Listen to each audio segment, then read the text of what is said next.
Est-ce qu'il est possible de trouver un CDI rapidement en 2025? Alors pour ma part, j'ai postulé à quelques annonces, sans passer par une quelconque cooptation, sans passer par des annonces cachées. On sait qu'il y a beaucoup d'annonces qui ne passent même pas sur des job boards. Donc vraiment en faisant ce que font les gens qui ont ni réseau ni relation particulière, juste en utilisant Indeed, LinkedIn. Voilà, en 3 semaines, j'ai pu trouver un CDI. En revanche, j'ai utilisé 3 techniques que j'utilisais déjà pour trouver des missions freelance, et finalement ça marche également en CDI. La première, c'est tout simplement de préférer la qualité à la quantité des offres. Je vois régulièrement, notamment sur LinkedIn, des gens désespérés qui disent j'ai envoyé près de 1000 CV ou je sais pas combien de centaines et voilà, ça marche pas. Mais en fait, vous voyez déjà qu'avec la quantité, l'énorme problème, c'est que vous pouvez pas envoyer des CV et des lettres de motivation qui tiennent la route, tout simplement parce qu'on sent bien que vous faites du brute force finalement. Moi, personnellement, ce que j'ai fait, c'est que chaque fois qu'il y avait une offre qui m'intéressait, eh bien, j'ai lu pas mal d'articles de presse que j'ai pu trouver sur la boîte en question pour savoir ce qu'ils font, pourquoi est-ce qu'ils recrutent, et déjà savoir, parce qu'il y a des boîtes qui recrutent beaucoup, tout simplement parce qu'elles ont un taux de turnover monstrueux, presque pire que certaines des pires sociétés de services. Et donc finalement, c'est des mauvaises boîtes, mais bon, quand il faut gagner sa croûte, il vaut mieux une mauvaise boîte que pas de boîte du tout. Mais bon, il vaut mieux essayer de cibler des entreprises qui sont pas toxiques. Donc déjà, si vous allez sur le site de la personne qui passe son annonce, généralement il y a une rubrique presse. Donc vous pouvez voir quand ils ont été cités par la presse, ils aiment bien le mettre en avant, parce que ça rassure leurs prochains potentiels clients. Et donc vous pouvez déjà éplucher les résultats. Ce qui est si bien que si vous commencez à faire des recherches sur les boîtes pour lesquelles vous postulez, c'est pas possible d'envoyer des centaines d'annonces en quelques semaines ou en quelques mois. On pourrait presque dire que c'est un anti-pattern de bombarder comme ça des annonces dans tous les sens de manière aveugle. Donc là, le premier avantage, c'est que vous pouvez faire une lettre de motivation qui est personnalisée et dans laquelle vous laisserez passer quelques indices comme quoi vous avez telle expérience qui colle. Vous ne le dites pas directement, mais que ça colle avec un des clients qu'ils ont, un des clients récurrents qu'ils ont. Donc ils vont se dire, tiens, c'est intéressant, les expériences qu'il a, ça pourrait nous servir, nous, par rapport au contrat qu'on rentre régulièrement. Donc si vous faites du copier-coller de la même lettre de motivation, déjà, vous n'êtes pas capable de personnaliser votre lettre de motivation. C'est déjà de passer par le plus gros filtre qui est au départ, c'est le premier filtre qui consiste à décrocher un entretien, soit en visio, soit physique. Ce qui veut dire déjà qu'il ne faut pas brûler les étapes, la lettre de motivation et la réponse au CV, ça sert qu'à une chose, c'est la prochaine étape, c'est-à-dire décrocher un entretien. Ensuite, une fois que vous avez l'entretien, comment est-ce que vous préparez l'entretien ? Ça, vous pouvez déjà d'ailleurs le faire sur la première étape, l'étape où vous envoyez la lettre de motivation, c'est rechercher toutes les personnes qui ont travaillé dans l'entreprise en question, au même poste, et voir ce qu'elles ont fait, quel projet, quel techno. Donc ça vous permet déjà, ça sert à rien de leur faire perdre du temps à parler de plein de choses qui les intéressent pas, des technos qu'ils n'utilisent pas, qu'ils n'ont pas l'intention d'utiliser, et de mettre plutôt l'accent sur des choses que vous avez utilisées, qu'ils utilisent. Déjà, ça fait un bon point par rapport à pas mal d'autres candidats qui vous balancent des listes de technos que de toute façon, bien souvent, les personnes côté RH, elles les comprennent pas franchement. Et sinon, si elles les comprennent, elles voient bien qu'elles ont rien à voir avec ce qu'ils cherchent. Ensuite vient le jour de l'entretien. Et là, le jour de l'entretien, il y a 2 choses à garder à l'esprit. C'est que le recruteur, il a envie d'avoir le bon candidat et il a peur de se foirer. Et ça, souvent, c'est quelque chose qu'on oublie. C'est 2 types d'aimants. Un qui est négatif, il a peur de se planter. Et le positif, il veut attirer le bon candidat. Et bien, il faut être prêt à écouter. Et le problème, c'est quand on est en entretien, surtout quand c'est pour des postes tech, on est déjà en train de penser à ce qu'on va dire. On est déjà en train d'angoisser un peu à l'idée de ce que vont être les tests techniques, parce que ça peut porter sur des choses qu'on n'a pas fait depuis des années.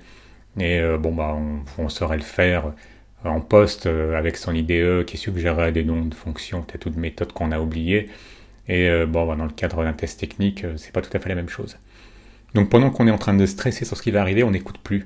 Si vous écoutez, ça doit vraiment être l'opportunité de non seulement répondre à ce à quoi la personne exprime, et surtout à rassurer le recruteur en identifiant ce qui peut lui faire peur. Par exemple, si vous n'avez pas une techno qui colle à 100% avec ce que veut le recruteur, c'est pas grave, vous avez entendu ce qu'il veut faire, vous savez ce qu'il veut faire. Par exemple, il y a une application qui a besoin, par exemple, de collecter énormément de données, et des données qui changent souvent de structure, donc il y a des chances qu'ils vont utiliser une variante quelconque de base de données NoSQL. Peut-être que vous n'avez pas utilisé exactement la même base de données NoSQL que celle qu'ils utilisent, c'est pas grave, vous pouvez dire, je connais telle base de données, qui a à peu près les mêmes fonctionnalités, qui fait les mêmes choses. Donc je pourrais m'adapter facilement. Donc la peur, c'est que vous ne sachiez pas faire, et vous rassurez explicitement sur la crainte qu'a la personne. Ou bien, moi ça m'arrive parce que j'ai été freelance, et les gens ont cette vision du freelance qui disparaît du jour au lendemain. D'ailleurs, c'est des croyances qui relèvent de la légende urbaine, puisqu'en fait, comme les freelances ils sont payés souvent à 30 jours fin de mois, en fait, c'est un freelance qui disparaît au bout de 2-3 semaines. De toute façon, il perd cet argent-là, il perd ces 2-3 semaines de prestations. Donc, de temps en temps, on vous sort des choses comme ça, qui relèvent de la légende urbaine, mais vous savez qu'on va vous le sortir, donc vous êtes prêt à répondre. Et il faut être prêt à anticiper finalement les objections, il faut être prêt à identifier les peurs. De toute façon, souvent, vous les aurez identifiées sur des entretiens précédents qui vous intéressaient moins. Et vous pouvez ensuite être prêt pour les entretiens qui vous intéressent davantage. Donc n'hésitez pas aussi, si vous n'avez pas des annonces qui vous correspondent exactement, à y aller quand même, juste pour pratiquer l'entretien, pratiquer le déroulé de votre CV, pratiquer quelles sont les questions à la mode, parce qu'il y a des modes. En dev, il y a des modes aussi, il y a des langages qui ont le vent en poupe, certaines technos qui ont le vent en poupe. En RH, c'est pareil, il y a des questions qui sont à la mode. À une époque, on vous demandait quelles sont vos 3 qualités, vos 3 défauts. Celle-ci, on l'entend quasiment plus. Dites-moi en commentaire si on vous l'a posé celle-ci. Moi, ça fait des années que je ne l'ai plus entendue. L'autre point important, c'est que vous avez bien fait vos recherches, notamment sur les profils LinkedIn de gens qui ont bossé dans cette boîte et sur des projets précis sur lesquels ils précisent les technos. C'est que vous pouvez réviser des choses que vous avez oubliées parce que peut-être vous avez utilisé cette techno il y a quelques années et vous vous souvenez plus du détail. Généralement, je sais que je le fais, je me fais dépenses bêtes sur Google Docs. Et sur telle techno, je peux retrouver facilement. Je sais que si je n'ai pas utilisé depuis longtemps tel langage ou telle base de données, je vais relire mes notes rapidement avant pour, si on m'évoque certains points techniques, je puisse répondre rapidement. Vient ensuite la question du salaire. Ayez à l'esprit tout de suite une fourchette minimum et maximum pour lesquelles vous seriez prêt à accepter le poste. Et si possible, la fourchette minimum qui est un peu au-dessus de ce que vous vouliez. Comme ça, si on vous donne que le minimum, d'une part, ce sera un peu décevant, ça voudrait dire que l'entreprise n'est pas très généreuse, donc il ne faudra pas trop s'attendre à ce qu'il y ait une bonne évolution dans la boîte, donc ce sera une boîte de transition. Ça vous permet déjà de repérer le genre d'entreprise, et ensuite d'être prêt rapidement à proposer une fourchette de salaire. Moi je sais que je faisais, en tant que freelance, j'avais toujours une fourchette de taux journalier moyen prête en tête. Ça permet de fluidifier un peu la chose. Vous êtes sûr en plus de ce que vous demandez, on vous l'accorde plus facilement que si on se rend compte que vous n'y avez pas vraiment réfléchi, du coup, si c'est une boîte un peu radine, ils vont en profiter, ils vont vous proposer un salaire pas terrible, et ça passera plus facilement que si vous étiez prêt à proposer quelque chose. Est-ce que vous avez passé des entretiens récemment?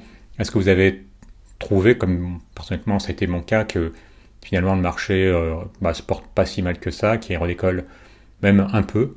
Finalement, j'ai vraiment l'impression que 2024, ça a été une année de réajustement où les entreprises, notamment aux États-Unis, et on en a parlé beaucoup parce qu'on craint souvent ce qui arrive aux States finisse par arriver ici, elles ont licencié beaucoup de gens parce qu'en fait, elles avaient beaucoup plus embauché que ce qu'elles pensaient, notamment pendant le Covid, où il y avait beaucoup de produits en ligne qui se vendaient. Maintenant que les gens sont plus enfermés à la maison, la demande sur certains produits finalement a baissé, donc il n'y a plus besoin de continuer à développer ces produits-là. Mais aussi qu'il y a des investisseurs qui retirent des billes et qui en mettent sur les sociétés qui développent des IA.